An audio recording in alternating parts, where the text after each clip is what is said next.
I stared at my phone screen, the banking app's balance mocking me with its single digit, $12.47. Just yesterday there had been $80,000 in my account. Money I'd saved over 6 years working double shifts as a nurse, carefully setting aside every extra penny for my dream of opening my own medical clinic. Now it was gone. My hands trembled as I clicked through the transaction history. A single transfer. $79,987.53 to James Wilson, my brother.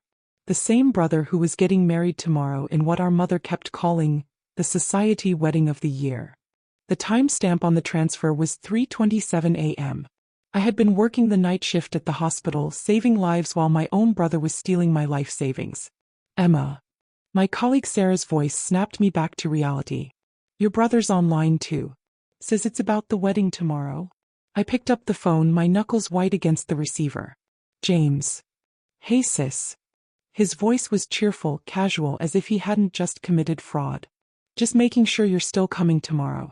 Olivia wants all family members there by 9 a.m. for pre-wedding photos. Funny you should call. I kept my voice steady. I just checked my bank account. Pause. Then a laugh that made my blood boil. Oh that. Thanks for the wedding fund, sis.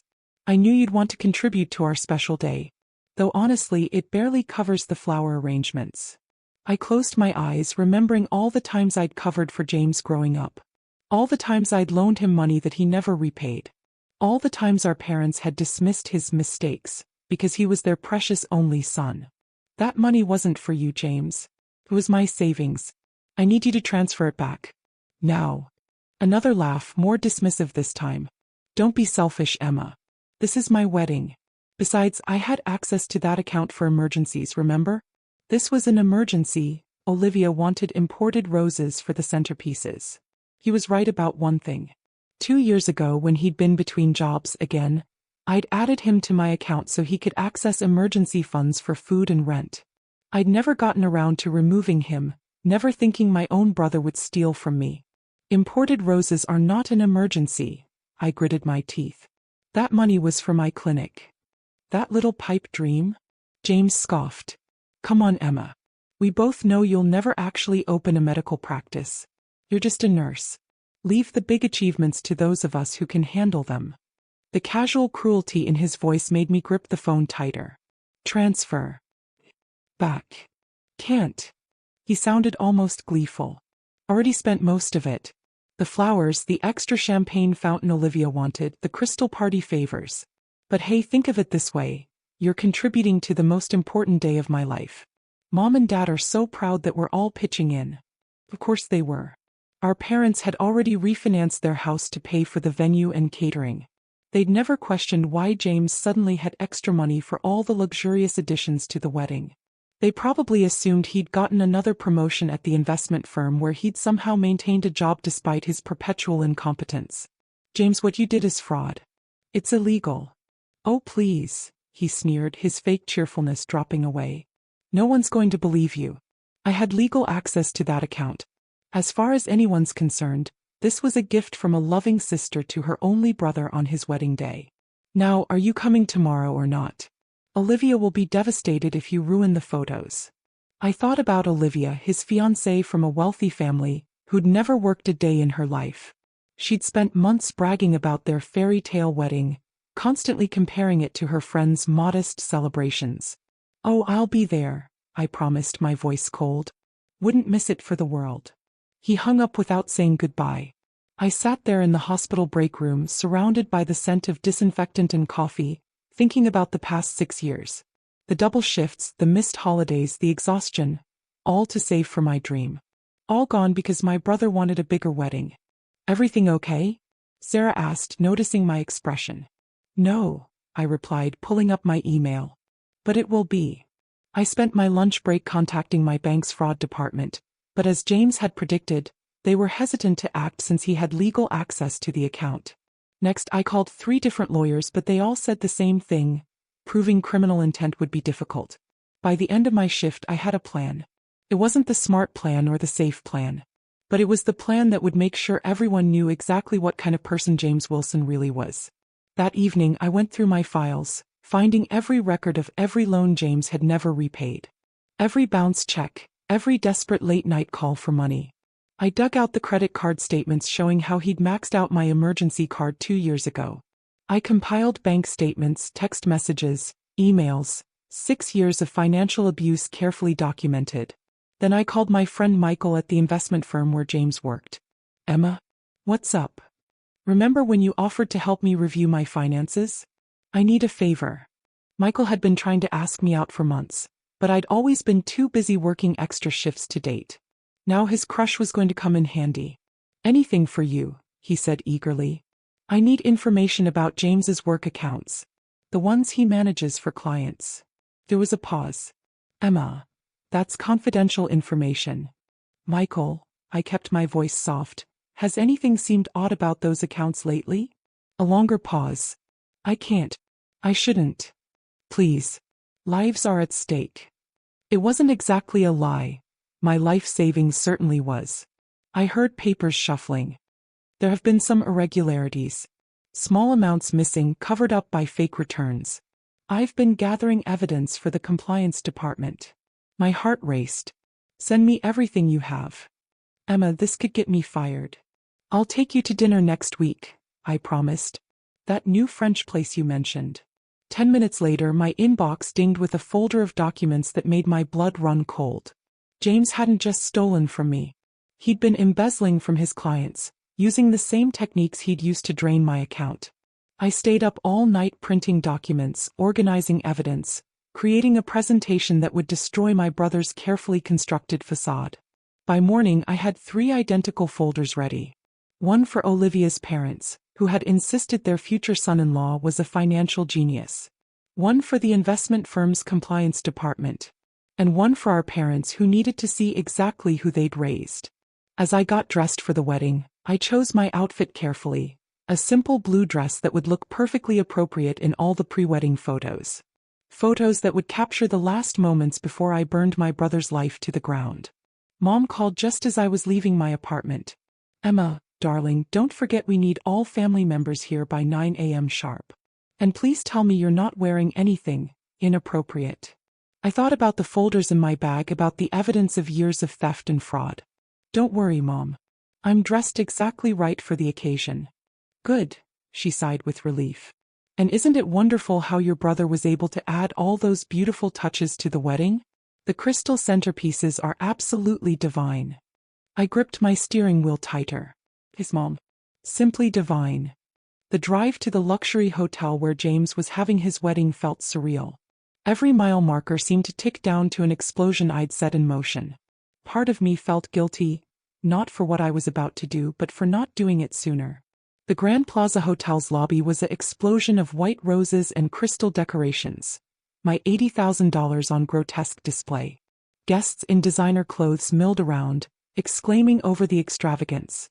Each compliment felt like a knife twisting in my chest. "Emma." My mother's voice cut through the crowd.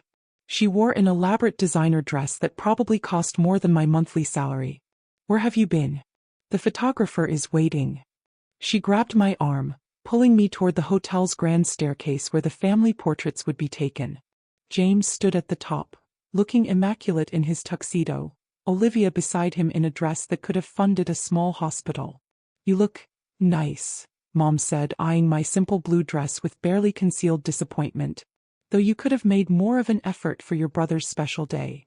I smiled, patting my bag where the folders sat heavy with evidence. "Don't worry, Mom. I'm about to make this day very special indeed." The next hour was torture. Standing beside my brother, forcing smiles as the photographer positioned us for shot after shot. James kept shooting me suspicious glances, probably wondering why I wasn't making a scene about the money. "Family photos complete," the wedding planner announced. "The ceremony will begin in 30 minutes. I watched as Olivia's parents approached James, beaming with pride. Mr. and Mrs. Harrison, old money and older connections, had been thrilled when their daughter got engaged to a brilliant young financial advisor. "James, darling," Mrs. Harrison gushed, "everything is simply perfect. The flowers alone must have cost a fortune." "Only the best for your daughter," James replied smoothly, wrapping an arm around Olivia. though I have to thank my sister Emma for her generous contribution. All eyes turned to me. This was my moment. About that contribution, I said, pulling out the first folder. Mr. and Mrs. Harrison, I believe you should see this before the ceremony. James's face went pale. Emma, don't. These are bank statements, I continued, my voice carrying across the now silent foyer, showing how my brother illegally transferred my entire life savings, $80,000, to pay for your daughter's imported roses and crystal centerpieces. Mrs. Harrison's perfectly painted lips formed an O of shock. Mr. Harrison, a renowned corporate lawyer, snatched the folder from my hands. But that's not all. I pulled out the second folder. These documents show how James has been embezzling from his clients at Harrison and Myers investment firm. Small amounts, cleverly hidden, but adding up to over $500,000. You're lying. James lunged for the folder, but Mr. Harrison moved faster, already flipping through the pages with practiced eyes. These transaction records, he muttered, his face darkening. These client account discrepancies. Emma, stop this at once, my mother hissed, grabbing my arm. You're just jealous of your brother's success. I yanked my arm free. Success? Let me show you what real success looks like, Mom. I pulled out the third folder. Here's every loan James never repaid. Every credit card he maxed out. Every time he stole from me while you looked the other way. 6 years of financial abuse, carefully documented. The wedding planner was having a meltdown in the corner. Guests were whispering. Olivia stood frozen, her perfect makeup starting to run as tears formed in her eyes. You stupid bitch, James snarled, his charming facade cracking completely. You really think anyone will believe you over me? I'm the successful one. I'm the one who's been stealing from his clients? Mr. Harrison's voice could have frozen hell. These records are quite clear, James. Account manipulation, unauthorized transfers, fabricated returns. Daddy, Olivia whimpered. He said he earned that money. Earned it. I laughed bitterly. James hasn't earned anything in his life. He steals, lies, and manipulates, and you all enabled him. But not anymore. I turned to the growing crowd of horrified guests. I apologize for interrupting this lovely wedding, but I thought you should all know what your gifts are really funding. My brother is a thief and a fraud, and I have proof. I'll have you arrested. James shouted, his face purple with rage. You've ruined everything. No, James. Mr. Harrison's voice was deadly quiet. You ruined everything. And as a member of the firm's board of directors, I'm calling the police. What happened next was chaos. James tried to run, only to be tackled by Olivia's ex-military uncle. My mother fainted dramatically, though no one rushed to help her. My father stood silent, finally facing the truth about his precious son. The police arrived within minutes. Apparently, Mr. Harrison had some significant connections. As they led James away in handcuffs, he kept screaming that it was all my fault, that I was just jealous, that I'd never amount to anything. I watched calmly, remembering every dismissive comment, every stolen dollar, every time my parents had praised his success, while ignoring my hard work. Olivia's mother was having hysterics about the ruined wedding. The guests were being sent home, clutching their crystal party favors, perhaps the last piece of their investment they'd ever see. The imported roses wilted in their vases, just like James's carefully constructed lies. Miss Wilson. A police detective approached me. We'll need your statement about the unauthorized transfer from your account. I handed him my carefully organized evidence. I have everything documented, detective, and I believe the firm's compliance department will be very interested in the rest. As the chaos swirled around us, Mr. Harrison pulled me aside. I owe you an apology, he said grimly. We should have looked closer, asked more questions. The firm will obviously return your stolen funds with interest.